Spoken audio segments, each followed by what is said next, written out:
Hey everyone, this is AVJVGaming bringing you episode number 12 of this trade and play to the Liverpool squad. And as you see up on screen, sold in a couple players from the last episode, and that's given us 30,000 coins, so making some really nice coins. And I believe over there Pavlyuchenko has duplicated for some reason, so maybe you guys would like to try that. Just relist all your players at once. I believe it's the RB button or the R1 button, I'm not too sure on that, but try it out, see if it duplicates one of your players, and if you make a sale, you could probably be guaranteeing yourself some really nice free coins. So try that out and let me know how it goes. But in this episode, I'll quickly cover and summarize. It's going to be a bit of live trading because a subscriber did ask for a bit of live trading. I'll show you, I think, 3 or 4 techniques as well as have 4 games in this episode. So I'm going to put a lot of content into this one episode and hopefully you all will enjoy it. Now, to begin with, we're going to go into Division 7. We're currently set on 6 points off 3 games, so nice, 2 games. So we've got 2 wins in 2 games, so not a bad start to the division. And over there, Henderson going off the rebound and somehow not finding the target. And that was pretty much about the first half. It was not very exciting. It was more or less a passing game. And then over there into the second half, Coutinho breaks free, but Marco Reus is the man to prevent him from going on goal. And straight from that counter-attack, my opponent went in with Mandzukic. The ball deflects off Mignolet, and my opponent does go and score a goal over there to take him up 1-0. But look at this bit of passing play. Just really trying to use as many players as I can in this sequence. Get across into McKendy near post, and he does finish that one off to bring it back to 1-1. And then over here you can see a bit of confusion. McKendy finding it into Gerrard, drilling it into the back of the net, and he does pull us up the win. So Steven Gerrard, the man we signed just literally I think 2 episodes ago, is the one to give us the winner over there, and he does that so well. He's got great shot power as well. So 3 wins now in 3 games, 9 points, not looking too bad. Division 7 maybe is looking a bit easy, but we're going to see how it goes. Now, this is the first method which a lot of people want to know how I do. This is how I look for inform cards.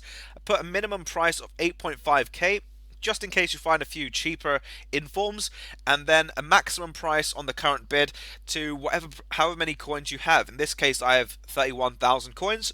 If you have maybe 100,000 coins, you can use that for that. You can put 100,000 coins as your max price and just give it a go and see which informs you find. Now, you will have to add the informs to your transfer targets and then search their price on the market separately to find the cheapest buy now. I'd always recommend that to do that, as that's more effective. Now over here, a subscriber did ask in the last episode, why don't you pick up Daniel Sturridge? Because I think that was a suggestion, and I do have enough coins for him.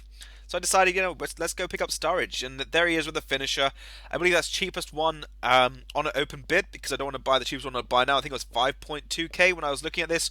So that's the one we're going to pick up with a finisher added to him, and we're going to add him to the reserves and put him into the starting 11.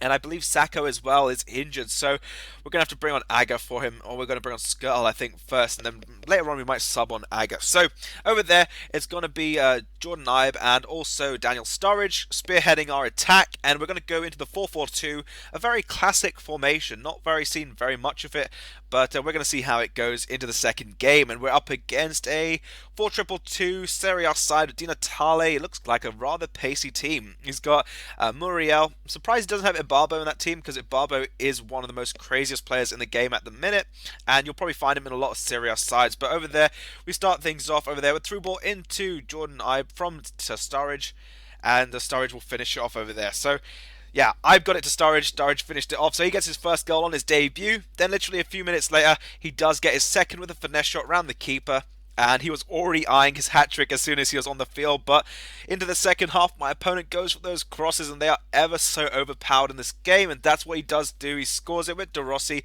and then an overpowered through ball over the top, and Di Natale will make it an equaliser there. So that was actually how that game did end. I couldn't manage to pull off a hat-trick with Sturridge, and we do have to take down only 1 point from that game. So maybe a little bit disappointed because we did have a dominating lead, but that's about it. We'll go into doing a bit of trading now. This is going to be a second technique for the video.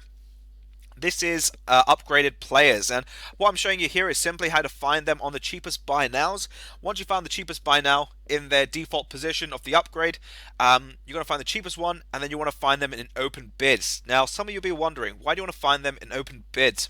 And that's because you can make a lot of coins with it. It's a very simple method. So the cheapest Jesse Rodriguez was 46,000 coins on a buy now.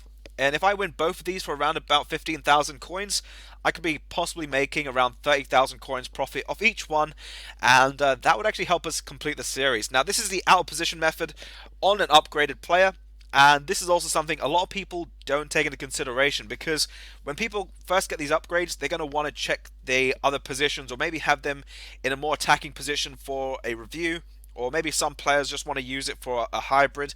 So you're going to mainly just be doing all the hard work for them, and that's what makes your life a lot more easier, because you can make a lot more coins quicker. So over there, you can see I'm looking for the upgraded Giuseppe Rossi, and also his inform card. I remember that was around 26,000 coins. Now it's gone up by almost 10,000 coins, purely because when a player gets an upgrade, the inform also has to get an upgrade as well. So yeah, Rossi's got a nice upgrade to his inform version, and also his price has gone up, so that's quite nice. But over there, what I'm going to do is put a few bids on a few players. If we don't win them, we'll just have to sort of go with it, because at the minute, trading upgraded players is a rather easy trading tip to do, and you'll probably find a lot of people doing it. So over there, what we're going to do is do the out of position method on 5-star skillers, which is something I've done from the beginning of, I believe, FIFA this year. And over there, I feel that Jansen was half the value of what his normal buy now is, so I might go back and put a bid on that one over there. But over here, what I'm doing is looking for a few other players. Basufa is one that I do like to trade, but you can see over there, not really finding one at all. And then the CDM position, there's one at 4k, and I don't feel anyone's going to pay 4k for a CDM version. So over there, we'll put a few bids on a few players. Then what we're going to do is jump into another 2 games, and I believe that's going to be about it for the trading. We're going to see what other stuff we can pick up for the next episode, but we're going to do a bit of silver trading over here. What we're doing over there is putting maximum price, 200 coins, maybe 250, and we're looking for major leagues. So you want to look for the Bundesliga. I think I'll have a train technique out on this one very soon. You can make a lot of coins on this one. And also, I believe that guy over there was a transferred player, if I'm not mistaken. He was from the Belgian Pro League. So you can make a lot of money on just transferred players as well as silvers. And yeah, it's a very simple method. You can be picking up silvers for 200 coins, selling them on for even a couple K if they go for that in the market. Now, what I'll do is I'll leave those for a little while, see if I win those.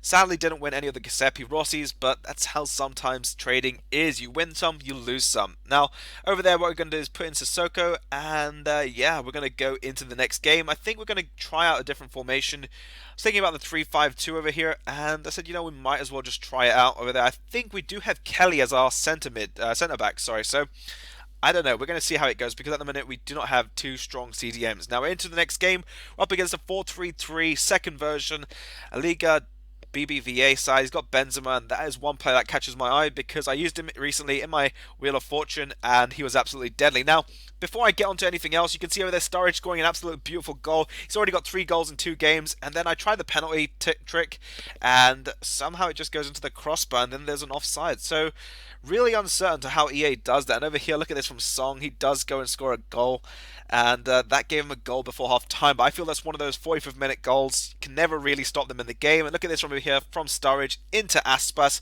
one-on-one with the keeper, goes for the finesse shot, and he tucks it in to the back of the net. And over here, I don't know what Colatorre was doing over there.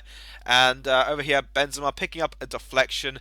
And it just seems like EA needs to fix this. I feel that one thing that makes it really frustrating is the deflections. And look at that. Pedro showing the overpowered near post is still alive in this game. So I was not very happy about that game, so I decided, you know what, we're going to play another one, see how that goes, and I believe we'll wrap up the episode on that game itself. So yeah, before I forget what I was going to ask you guys, if you missed yesterday's video, it was a tutorial on my corner tactics, so be sure to check that out. And if you have any suggestions on future tutorials that you'd like to see, be sure to leave them down below in the comment section, and I'll be getting to them for the next video. So up on screen, we're up into the 4th game of the episode. We're up against a 4-5-1 second version Barclays Premier League side. I decided, let's get a cross in over there. Sturridge picking up his 4th goal now, and he seems to be on fire. He's one player I think that will be very difficult to stop if he gets on a good rhythm.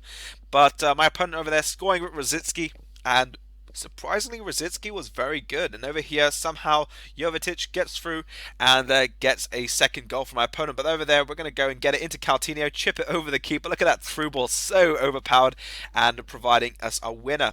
So we're now equal to all, and my opponent does go for a cross into Rosicky, and he does make it 3-2. So the winner was not there to be had, but Anyway, hopefully you guys all have enjoyed the episode. I'm going to wrap it up on that one. Have another video out tomorrow, so be sure to check that one out. But hopefully you have enjoyed. Drop it a like, subscribe, and this has been AVJVGaming, and I'll catch you all for the next episode.